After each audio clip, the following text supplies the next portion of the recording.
C'est vraiment la pleine saison des tomates, là en extérieur. Ça, c'est la tomate des glaciers. Ça fait des genres de grosses tomates grappes. Elles sont assez précoces. C'est une variété qui est vraiment sympa. Elle pousse très très bien en pot.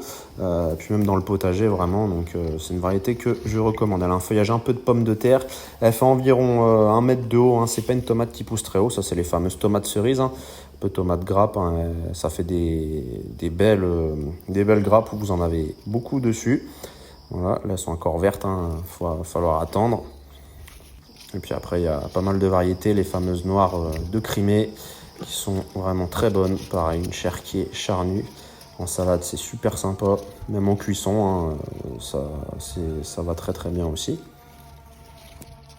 Bon, celle-ci là, j'ai du mal à la prendre, donc on va pas trop forcer. Des fois, il faut mieux revenir avec un sécateur plutôt que de tout arracher d'un coup. Hein. C'est des choses qui arrivent des fois malheureusement. Ça, c'est les tomates Red Zebra. Il existe les Green Zebra.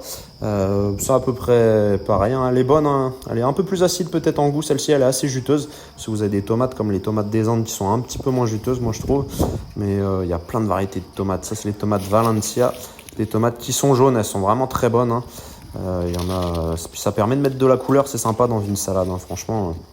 Il y a plein de variétés, faut pas hésiter. Ça, c'est de la tomate noire russe. C'est un peu comme la noire de Crimée, mais elle est un peu plus petite. Hein. Elle peut faire jusqu'à 200 grammes, elle est quand même.